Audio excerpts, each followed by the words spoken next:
every day. And how you go and just say good day, good day, good day, and you'll Well, g'day. be right. Welcome to the bush shed at night. My hair's a little bit white because I've been doing a little bit of work in the shed. Been testing out, ta-da, the saw. The big saw. Can I have a look at that? Look at that. I've been doing some tests on it. I'm pretty bloody happy with it. This is going to be my review. It's not going to be a long video, it's a very quick one. Number one, I think we all know, the instructions are piss poor, to be honest with you. And I will say that genuinely and honestly. The micro adjustment here, alright, I'll loosen that up. See, moves the old fence along quite nicely. Nothing in the instructions at all about that. The back rail, nothing in the instructions on the orientation of that rail, because what happened was when I originally put everything together, off camera, I had to switch that around because it was on backwards. Well, not backwards, it was just upside down. So there's nothing on the instructions like that. So that's a bit of a pain in the ass. Bits and pieces, didn't receive them, so that was a pain in the ass. I'll probably use 50% my own hardware, nuts and bolts, to put this thing together, which is, to me, I find that to be rather frustrating and annoying. The wings, of course, as you know, dead on at the front, 1/2 mil out at the back. These are too short. Number two, they're slightly warped. Okay, so that's a bit of an annoyance. Other than that, the deck itself is really good. The tracks this runs in, the miter gauge runs in, absolutely brilliant. Brilliant! Look at that. Not even a movement. Absolutely brilliant. It is dead set, dead on. It's fantastic. Alright, now, there's nowhere to put it. Pain in the backside, so, a couple of magnets on the side. Yeah, that's it, look, see? Old hard drive magnets. I'm a computer technician. So where do you think I'm going to get magnets from, eh? Hard drives. Right. Chuck it on there. Watch this. Look at that. What a ripper. Hey.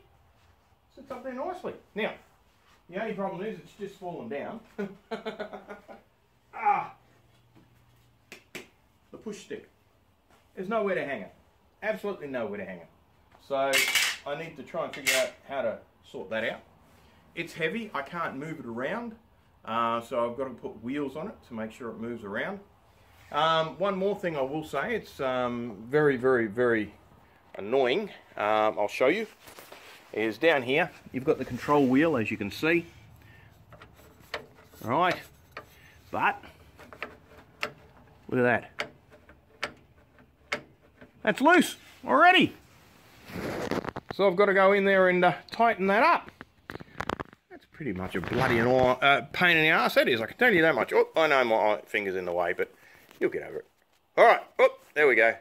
Hello. Oh, look at that. We're back to normal. So, the fence, it holds down like a trooper. It took me a little bit of time to get it right. One thing I will say is the blade itself is not dead level to the deck. It's out by about 3/4 of a mil. So what we have to do is literally line up this to the blade. I honestly am a bit annoyed with that. I expected adjustments inside here to be able to adjust the mechanism, to be able to pull the blade, you know, left or right like that, to be able to line it up with the deck, and that would have been a lot better. But one thing I will say is a pain in the ass is the Writhing Knife. I'll just get it for you, hang on. Alright, let me give it a clean for you, hang on a sec, I'm over here! Now, this is the Writhing Knife. Oh, it's not really a writhing knife, it's just a splitter. Now that's supposed to go in the back there, okay, and it sits up. Now, it's useless. It's absolutely useless. It doesn't ride up and down with the blade, so when you're doing things that would entail you to have something that rides up and down with the blade, you can't do it. And another thing, this bloody thing is absolutely a nightmare to get out. So I'm going to be changing that over. So now let me put this on quickly for you.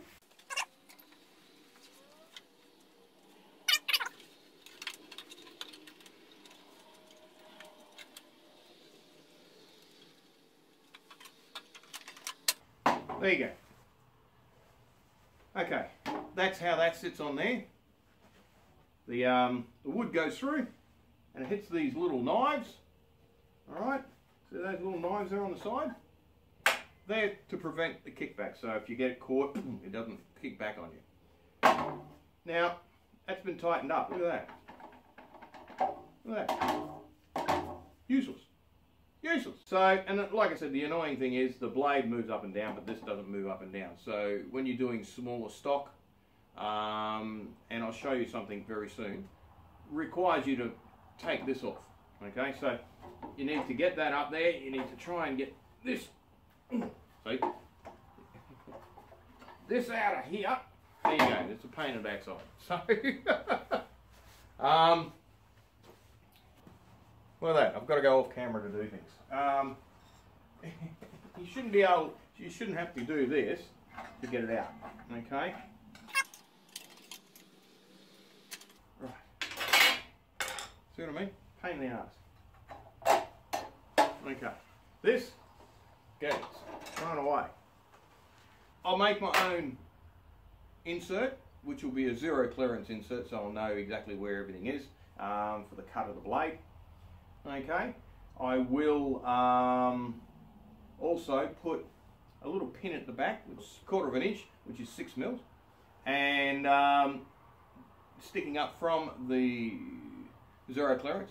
That will end up being the splitter. So basically it'll only be just a 1/2 mil wider than the blade, so that when it goes through, it's going to hit that and it's not going to curve back on itself and give me kickback.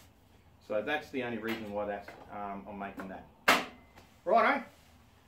Now, I'm going to do a bit of a test cut for you. I'll move it around in front of the camera a little bit better. Oh, there we go. Look at that. So that you can see what I'm doing. Okay. And I'll show you what I mean by how accurate this is. Okay, it's pretty bloody good. Now, let's just use a piece of timber. No, I'm not going to use that. Here we go. I'm going to split this in half. Now, see how big that is? That's at least 4 inches. Now, this blade does come up 4 inches, but you'd be an idiot to cut things at 4 inches. Trust me. It's very dangerous. All right, so what we're going to do is we're going to bring this up to halfway. There. Now, this is cedar, so it's going to cut really quickly and quite easily. All right? Mind your ears. Here we go.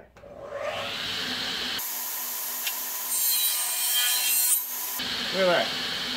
What a lovely little cut, eh? You don't go up all the way. You go about halfway and then go up another halfway. Look at that. Straight down the same cut line. Brilliant. Alright. Let's go to the other half. Look at that. Look at that. Same cut line, same brilliant. Same brilliant. Alright. I've got good English, haven't I? Alright. Take it up. Let's cut that thing in half, eh?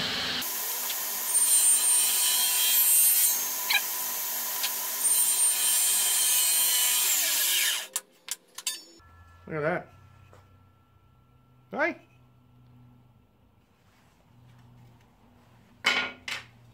There's the other piece. It's got a bit of an edge to it because remember I stopped the saw before it cut through. Why? Well, think about it. You don't want the bloody piece thrown back at you. Alright? So always try and stop the saw. You know, always give yourself a bit of playroom so that you can cut that off later if you need to. Alright? But look, it's absolutely brilliant. I love it. Alrighty. Well, overall, I love it. It's I'm really stoked with it. I'll show you something else. I made a box, right? Not a problem at all. Had 2 leads on it. So, I put it through the saw. Cut the lid off. Look at that. Look at that. Right? So this is the main reason I bought, not main reason, but I wanted accuracy when it comes to cuts. So I've got myself a little box I'm making now, and I've got a lid that's pretty accurate that comes off it. So what you do is you make your box, put your top and bottom cover on, and you just cut the lid off instead of trying to make two pieces. And yeah, look, even kind of buggered that up, but even the 45 degrees, look at that. Seriously, that's a 45. It's not too bad. Not too bad. Not too bad. Now I buggered this one up, see? But still, seriously, they join together reasonably well. And that's at 45, mate. That's better than my drop saw, so I'm happy. All in all I can say to you is, if you want to buy one, go get one. Has and Forbes in Australia. Have a look at machineryhouse.com.au. Okay, that's machineryhouse.com.au. I am not doing this as an advert to them or an advertisement in any way. I bought this and I thought, yeah, it's going to be all right, and you know, I'm really happy with it. Yes, there's a few idiosyncrasies about it that are a pain in the ass. I've already called them, had to talk to them. At the end of the day, I think with all the annoyances, the way it works far outweighs the annoyances for it. One more thing I will say is this plastic piece on the fence is a tad wider on this side than it is on this side. This side it does catch as well because it's about half a mil in, and this is about a mil. So I'm going to have to literally cut that off because in case I want to use the opposite side of that. Also, the advantage with this fence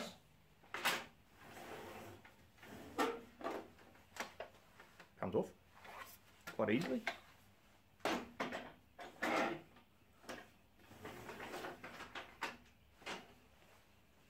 Spot on.